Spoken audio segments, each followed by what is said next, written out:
Bom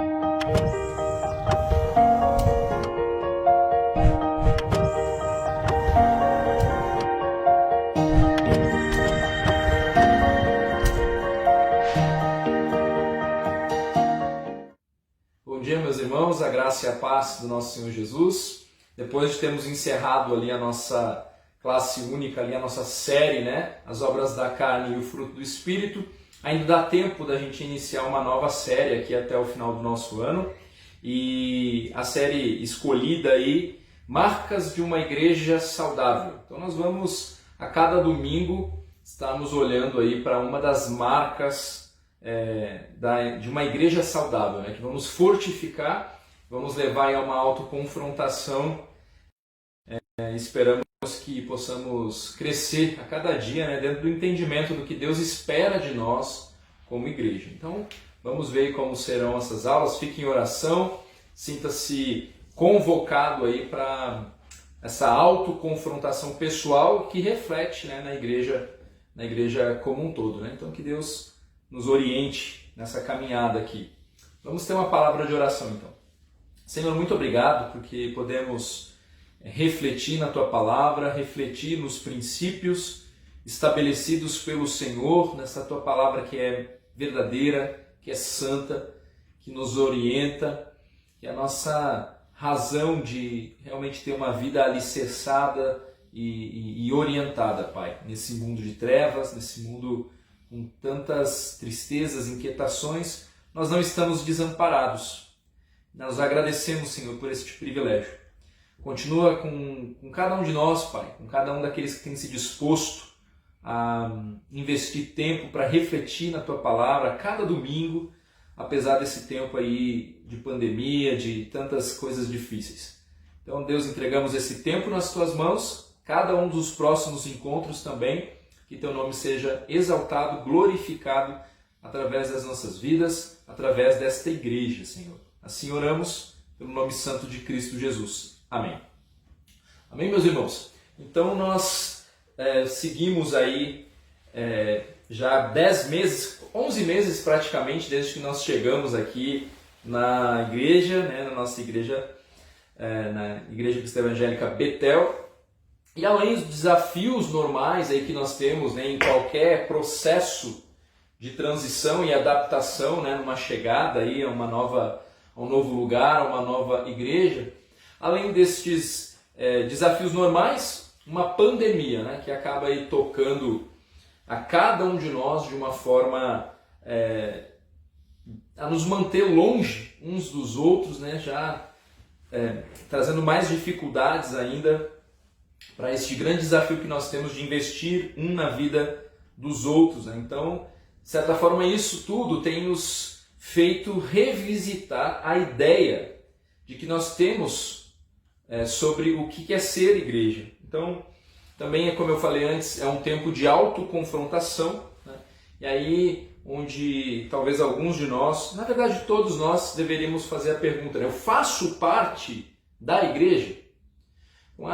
A reflexão não é só se você faz parte de algum hall de membros de uma igreja, mas se você de fato é igreja, se você de fato é corpo de Cristo, família de Deus, e em como esta verdade, uma vez constatada, influencia na maneira como você se relaciona com os teus irmãos em Cristo, com ou sem pandemia. Então, olhar para as marcas de uma igreja saudável pressupõe um movimento de autorreflexão, porque nós somos a igreja. Então, não é um prédio, não são as programações, mas, sobretudo, quem justifica o ter um prédio, quem justifica o fazer das programações, ou seja, as pessoas. Então, cada um que já teve um encontro real com Cristo, no fim das contas, é a igreja. Então, a ideia é que nas nossas aulas, a parte do corpo de Cristo que se reúne aqui na ICE Betel tenha a oportunidade de firmar os seus passos nos pressupostos bíblicos em torno do que é ser uma igreja saudável. Então, nós vamos nos valer do livro 9 marcas de uma igreja Saudável, do Mark Dever. E a nossa editora, né, ela produziu aí uma revista de escola bíblica dominical, Marcas de uma Igreja Saudável, escrito ali pelo Vinícius Musselman. E aí ele faz, de certa forma, utiliza-se, né, do próprio livro, 9 Marcas de uma Igreja Saudável, além de outras fontes ali nesse livro.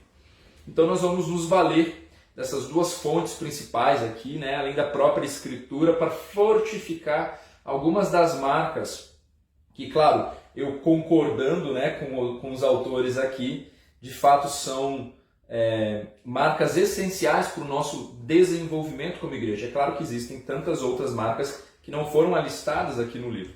Mas o que é uma igreja saudável? Uma pergunta importante para ser feita para nós, né? Nós somos uma igreja saudável? Então Cristo ele planejou que os seus discípulos viessem, né, e ali evangelizando, ganhando almas, e cada um começasse ali a viver então em comunidade, e aí essa comunidade aí de outros discípulos queriam lhes ensinar a obedecer a tudo quanto ele ordenara. Em Mateus 28, 18 a 20, nós temos ali a grande comissão, né, onde nós lemos: Jesus, aproximando-se, falou-lhes dizendo: toda a autoridade me foi dada no céu e na terra. Ide, portanto, fazei discípulos de todas as nações, batizando-os em nome do Pai e do Filho e do Espírito Santo de Deus, ensinando-os a guardar todas as coisas que vos tenho ordenado. E eis que estou convosco todos os dias até a consumação do século. A grande comissão, ela revela bases firmes para a igreja. Jesus ele orientou os apóstolos sobre o que eles deveriam fazer. Eles deveriam fazer discípulos, proclamar o evangelho e batizar aqueles que recebessem a palavra. O texto é muito claro. O verso 20, ele revela que os novos discípulos eles deveriam viver debaixo do ensino apostólico, da sã doutrina ali, e aprendendo a obedecer a tudo quanto o mestre ordenara, o Senhor Jesus. Ou seja, não tem jeito. Nós precisamos viver em comunidade. A vida cristã é investimento em vidas para a glória de Deus.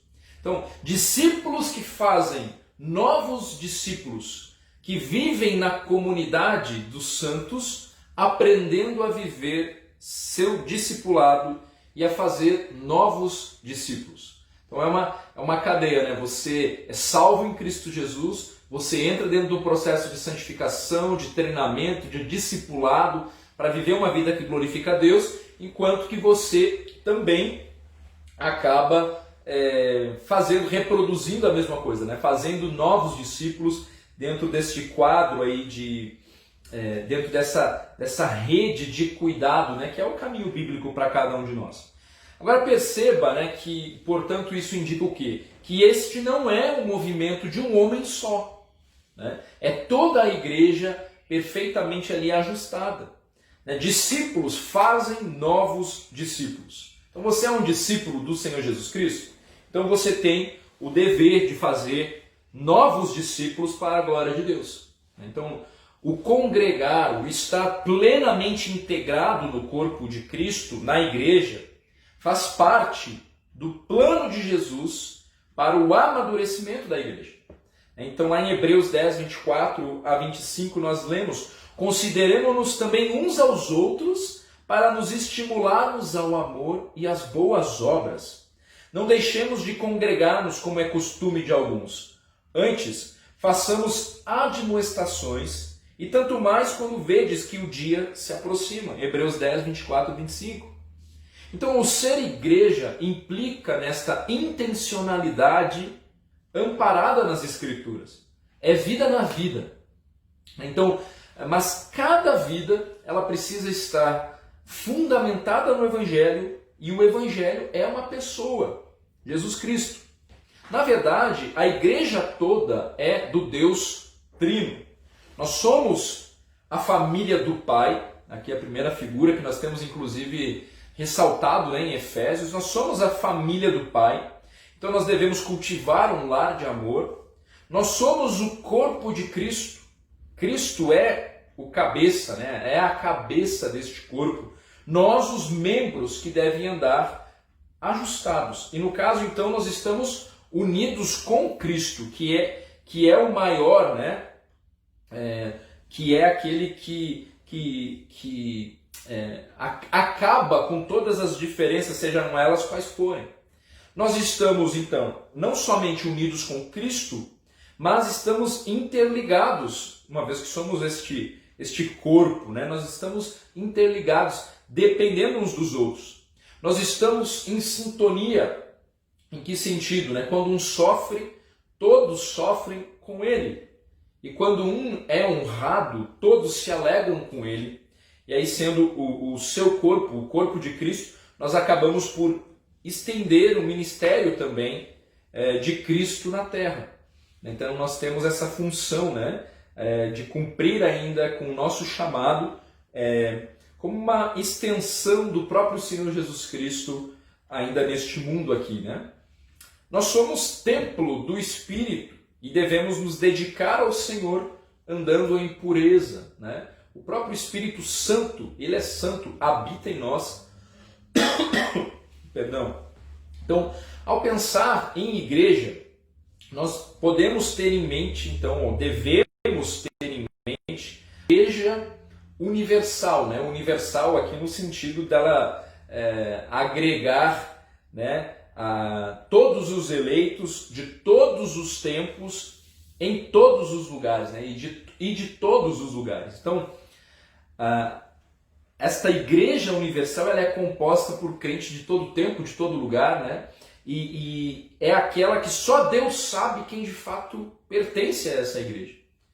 E nós podemos também pensar na igreja no sentido local. E aí sim, então, uma assembleia, né, que se reúne em determinado local e tempo com seus respectivos membros ali, né? Então, a palavra de Deus ela menciona as duas verdades da igreja universal, né? E essa ideia da igreja local e da importância da reunião dos santos em uma igreja local. Essas duas verdades precisam ser reconhecidas por nós, né? Ambas coexistem e fazem parte do plano de Deus. Ou seja, soa incoerente alguém dizer que pertence à igreja universal, né? Ou seja, pertence à verdadeira igreja do Senhor, enquanto menospreza o ajuntamento local, né? Quem é igreja congrega, vive a mutualidade bíblica. Então, abre aspas, estamos juntos, exercendo o nosso papel para o edifício crescer. Nós precisamos todos desempenhar o papel de sacerdotes reais. Contudo, não somos sacerdotes para nós mesmos, mas uns para os outros. Nós ministramos e intercedemos uns pelos outros para que por meio do nosso serviço, nossos irmãos possam se achegar mais perto de Deus. Essa é a ideia, né, desse sacerdócio real, né? Interagindo com o outro, um sendo bênção na vida do outro. A própria carta aos Efésios, que nós temos estudado aí nos nossos cultos à noite, né, às 18h30, então, se você é nosso convidado aí para nos seguir de forma online, mas também já comparecer presencial aí usando a sua máscara. A nossa igreja tem esse cuidado aí em todos os protocolos aí. Então, a própria carta aos Efésios que nós temos estudado nos nossos cultos, ela aponta para a unidade entre judeus e gentios na igreja local. Ali, à medida que gentios vão se convertendo, que judeus vão se convertendo, Paulo está dizendo, olha, vocês congregam no mesmo lugar, não há crente de segunda linha, vocês precisam viver a mutualidade bíblica, preservar a unidade do Espírito. Mas este apelo do apóstolo Paulo apontando para esta unidade de uma igreja local, visível, física, né?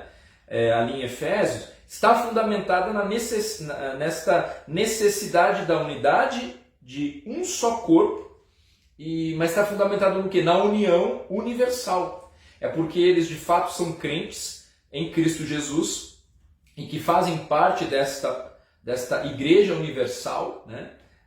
Que podem e que devem se ajuntar numa igreja local, sem divisões.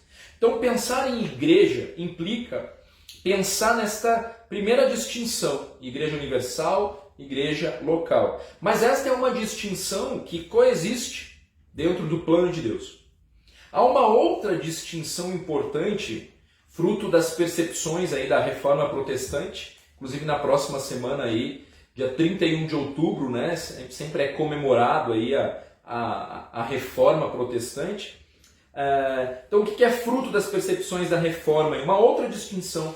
A igreja ela se distingue entre falsa e verdadeira.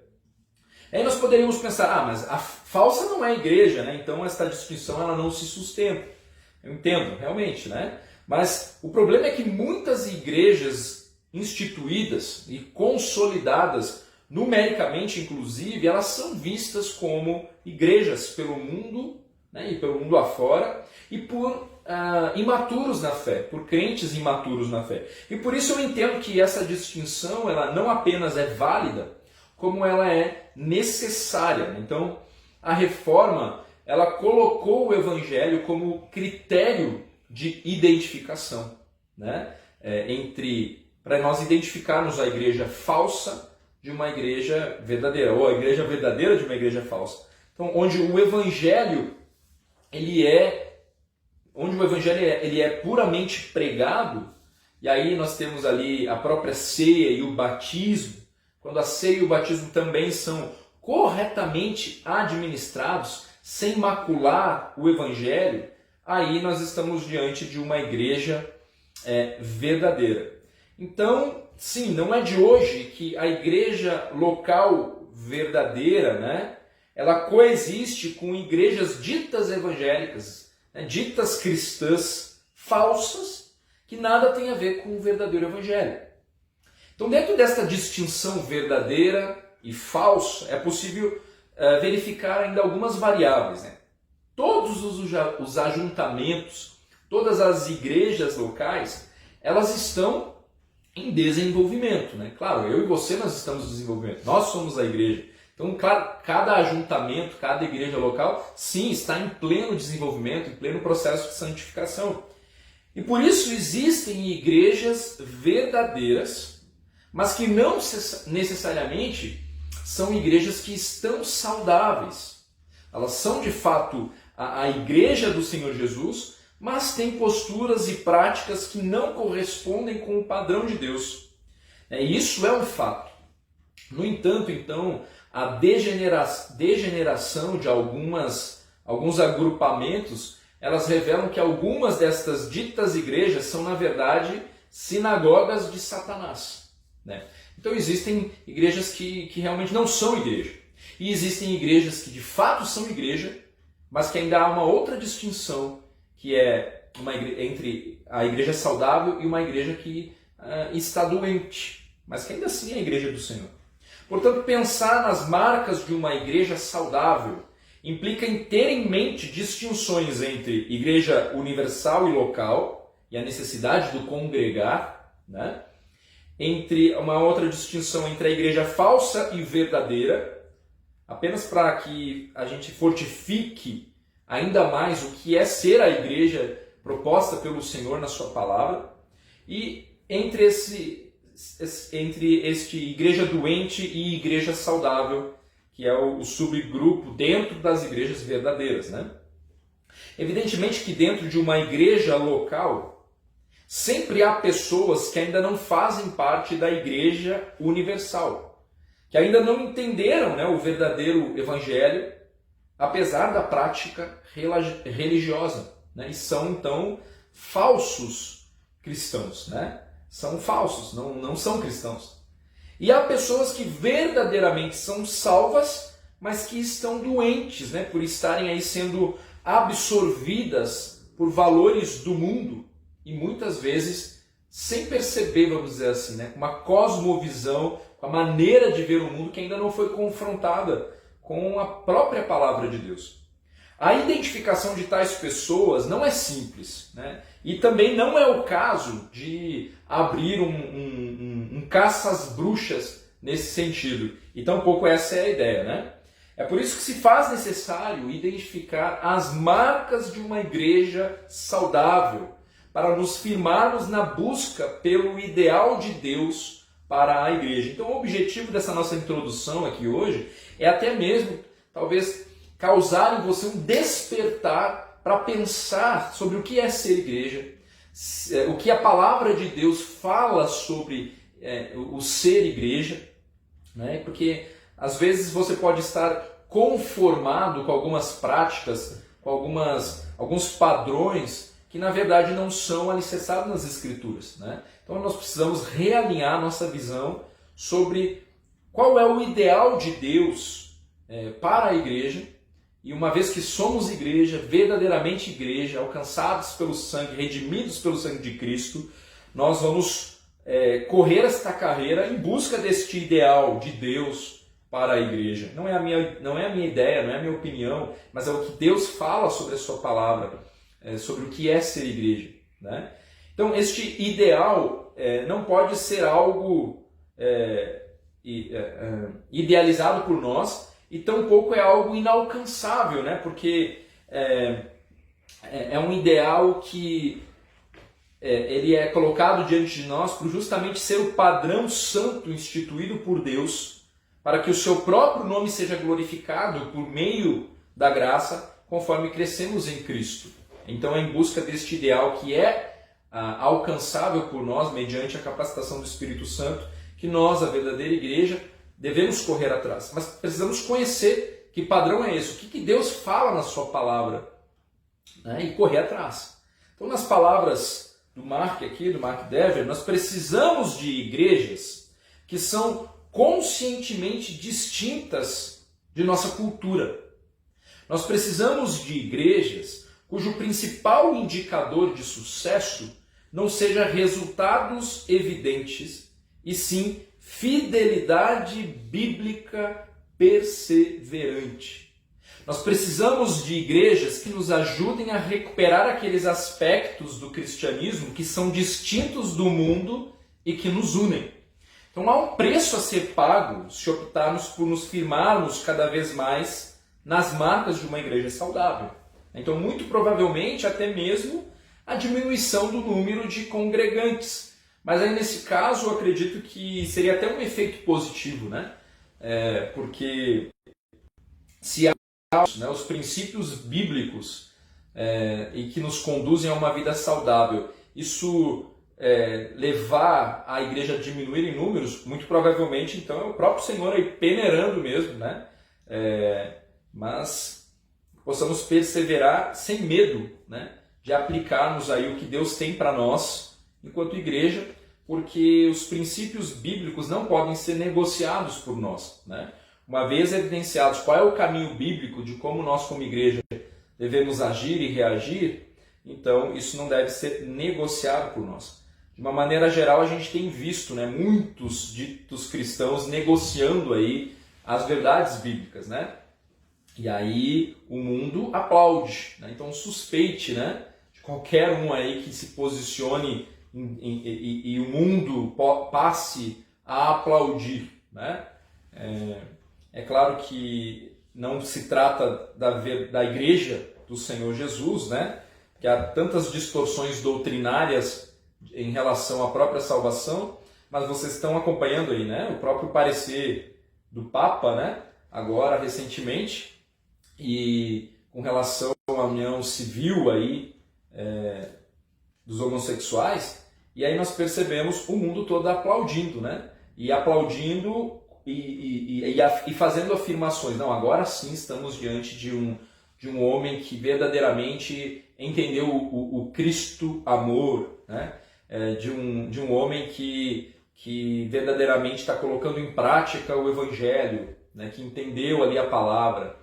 E é claro que isso não tem nada a ver, né, com o princípio do Senhor. É claro que quando nós nos posicionarmos biblicamente, firmados na palavra, sem negociar a própria palavra, então o mundo não vai nos aplaudir, né?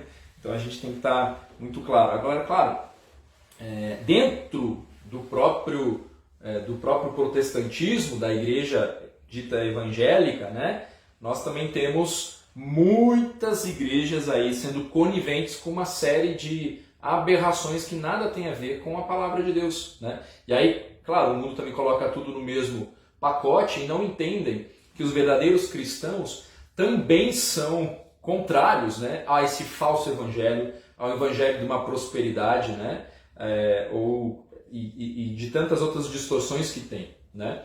Mas a nós nos cabe ficarmos firmes e alicerçados na verdade, na palavra, né? Porque nós não estamos aqui para agradar o mundo ou tampouco ter atitudes que pensando em arrebanhar pessoas ou agradar pessoas dizendo o que elas querem ouvir, né? Ou como elas devem ou pensando em como elas irão se sentir melhor. Porque o evangelho justamente ele vem para confrontar o pecado, né? E uma vez confrontados com o nosso próprio pecado, nenhum de nós se sente bem, né? A nossa cura e o nosso sentir bem vem por meio da restauração e da redenção que só o verdadeiro evangelho produz em nós, o próprio Cristo e o Espírito Santo habitando em nós. Mas isso passa pela confrontação, né, da palavra. Então, há um preço a ser pago se nós optarmos por nos firmarmos cada vez mais nas marcas de uma igreja saudável.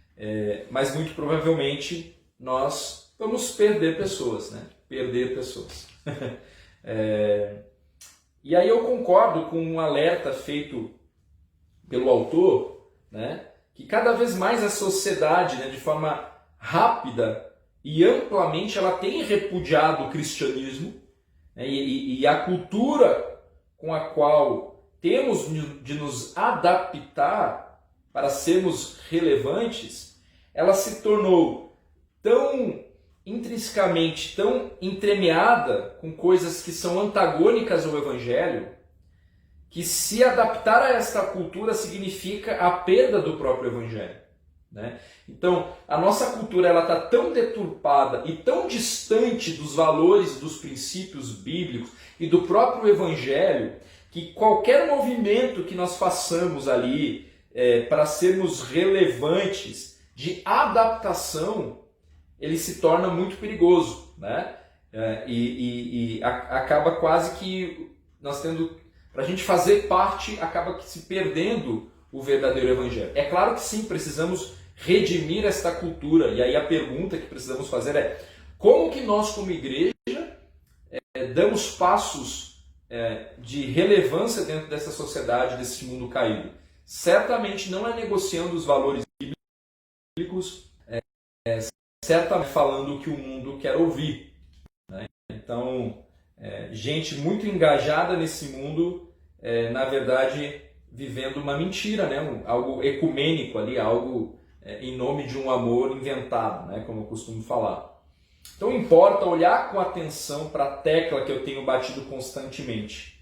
Nós não abrimos mão da verdade em nome de um amor inventado, né? Em nome de uma aceitação do próximo, mas que rejeita a Deus.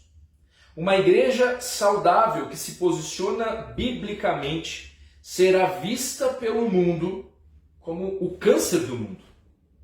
Esse mundo não vai se agradar de uma igreja que não se vende, né?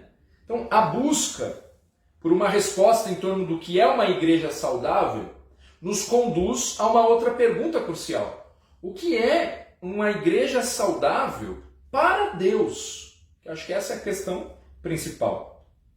Nós somos, né, aqueles que acatam a vontade de Deus sobre o que é ser igreja, né? Nós não somos os que ditamos o que é uma igreja saudável. As marcas, elas estão estabelecidas nas Escrituras pelo próprio Deus. Então, Deus criou a igreja e isso implica que Ele possui toda a autoridade na igreja. Deus nos diz o que a igreja é e como ela deve funcionar. Então, na prática, isso significa que nós devemos conformar os nossos pensamentos aos pensamentos de Deus. É Ele quem dá o crescimento. Ele é o dono da igreja. E nós devemos nos esforçar, essencialmente, em sermos fiéis à sua vontade. E não em adotarmos aí métodos atrativos ao mundo para que a igreja local cresça numericamente, sem que isso nada acrescente ali à igreja universal, né, composta pelos verdadeiros crentes. Então, importa, lá em 1 Coríntios 4, versos 1 a 5, Paulo, aqui as palavras de Paulo, olha o que ele afirma. Importa que os homens nos considerem como ministros de Cristo e despenseiros dos mistérios de Deus. Ora, além disso, o que se requer dos dispenseiros é que cada um deles seja encontrado fiel. Todavia, a mim muito pouco se me dá de ser julgado por vós ou por tribunal humano. Nem eu também pouco julgo a mim mesmo, porque de nada me arguia a consciência. Contudo, nem por isso me dou por justificado, pois quem me julga é o Senhor. Portanto, nada julgueis antes do tempo, até que venha o Senhor, o qual não somente trará à plena luz as coisas ocultas das trevas, mas também manifestará os desígnios dos corações, e então cada um receberá o seu louvor da parte de Deus. Deus é quem dá o crescimento, e a nós cabe manter o foco, sendo encontrado fiel. O mundo, por sua vez, rangerá os dentes contra a igreja, contra os nossos posicionamentos. E nós não podemos esquecer que o mundo ele também se encontra dentro das quatro paredes do templo, tentando ali ganhar espaço no coração dos verdadeiros crentes e atuando através daqueles que na verdade são joio e que estão assentados aqui a cada domingo. Essa é uma das razões pelas quais nós precisamos nos posicionar para a glória de Deus. Revisar a perspectiva que nós temos sobre o que é ser igreja. Nós prestaremos contas ao Senhor se nós estamos ou não congregando regularmente na instituição criada por Ele.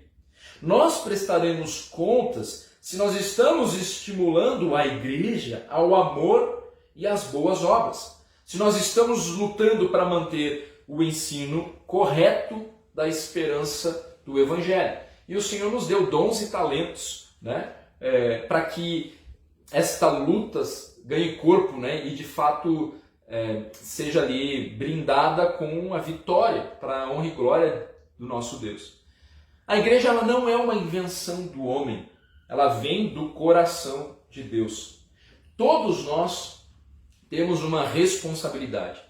Então o convite é para que no decorrer desta série você revisite conceitos de base e verifique se de fato você está alicerçado no que realmente importa para Deus. Talvez seja o caso de você ser despertado para algumas questões que nunca tenha passado ainda na sua cabeça sobre o que é ser igreja, mas que devem orientar a maneira como você vê a igreja e como você mesmo se posiciona, uma vez que você é a igreja.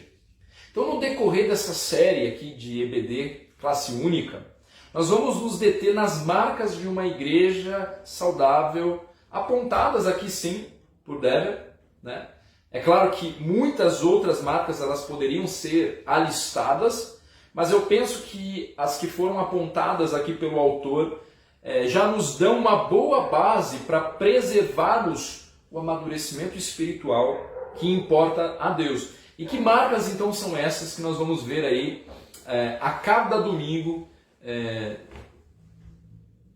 visando o nosso crescimento? A primeira, pregação expositiva. A segunda, teologia bíblica. A terceira, o evangelho. A quarta, um entendimento bíblico da conversão. A quinta, um entendimento bíblico da evangelização. A sexta, um entendimento bíblico da membresia na igreja. A sete, disciplina bíblica na igreja. A oitava, interesse pelo discipulado e crescimento. E a 9, liderança bíblica na igreja. Cada uma destas marcas, né, seguem uma sequência lógica, uma conduz a outra, né, e levam a igreja a uma vida saudável. Então, a cada domingo, a ideia é que a gente se detenha aí nestes temas, possa crescer, possa se desenvolver em cada uma destas áreas, em cada uma destas marcas aqui apontadas por ele. Então, ele coloca, ele faz um apanhado geral aqui de cada marca, mas vamos parar por aqui e para que nós possamos explorar cada marca aí com mais calma a cada domingo. Por hoje importa, então, que nós fiquemos com estes conceitos introdutórios aqui que revelam a nossa necessidade por compreender no que de fato consiste a Igreja do Senhor Jesus e de que Ele nos indica o caminho que nós devemos trilhar. Então, é certo que não existe uma igreja perfeita, mas nós precisamos entender que é possível trilhar um caminho saudável que glorifique a Deus. Para isso, então, nós precisamos perceber onde nós estamos, quem somos e, o mais importante, qual é a vontade de Deus para a igreja e para a nossa igreja aqui, nas áreas em que estamos mais enfraquecidos, nas áreas em que sequer ainda despertamos para a necessidade dela, mas que a ideia é essa, que possamos despertar e crescer a cada dia, né? Então, estarmos atentos ao que nós devemos abraçar e o que nós devemos abandonar. Porque aí o nosso jeito, né, o jeito de ser da Betel, nós precisamos entender, ele precisa ser o bíblico. E aí o Senhor vai acrescentando dia após dia aqueles que devem ser salvos e aqueles que estão vagando por aí, ansiando por uma igreja saudável, né? E que esta igreja possa ser a nossa igreja, né? Uma igreja saudável, que cresce na verdade, que cresce no amor e que eu espero que cada uma dessas marcas aqui de fato se tornem marcas da nossa igreja, né? Marcas consistentes para que a gente possa trilhar um caminho onde o Espírito Santo e o ajuste de todas as juntas nos permitem amadurecer a cada dia para a honra e glória do nosso Deus. Então, é uma aula de introdução, espero que você tenha ficado aí curioso, né? E disposto a estar trilhando esse caminho aqui em torno das 9 marcas aí da igreja e possamos orar uns pelos outros, estarmos engajados aí nesse processo, entendendo que a obra que o Senhor começou em nós, Ele irá completar, né? Ele tem feito grandes coisas por nós, pela nossa igreja e Ele há de fazer ainda muito mais. Então que essa esperança tome conta do nosso coração, possamos estar dispostos aí a trilharmos este caminho, né? E você é a igreja? Você de fato está engajado no corpo de Cristo? Né? O que ferramentas aí Deus tem te dado para você ser bênção no corpo de Cristo? Então desperta, né? Tu que dormes, e sirva ao Senhor com todo o teu coração, com todas as tuas forças, não negligenciando o dom que Deus tem te dado e possamos perseverar até o fim. Então, que Deus nos abençoe e vamos orar mais uma vez. Senhor, obrigado, Deus, pelo teu cuidado, pelo teu amor por nós. Nós entregamos cada encontro que teremos nas tuas mãos. Queremos muito, Deus, te obedecer, queremos muito amadurecer, e eu sei que o crescimento quem dá é o Senhor. Então que o Senhor nos dê um coração disposto a ouvir a tua voz, a abandonar o que precisa ser abandonado, a não negociarmos os teus valores, a amadurecermos em cada uma das áreas propostas, possamos realmente ser fiéis por ti, que esta igreja possa ser uma igreja realmente madura, Pai, a cada dia, em cada uma das áreas. Nos ajude nas nossas fraquezas, nas nossas limitações. Por favor, Senhor. Assim oramos agradecidos em nome de Cristo. Amém. Amém, meus irmãos. Deus abençoe você. Até logo mais no nosso culto às 18h30. E domingo que vem, então, a primeira das marcas de uma igreja saudável, pregação expositiva. Que Deus nos abençoe e até logo mais.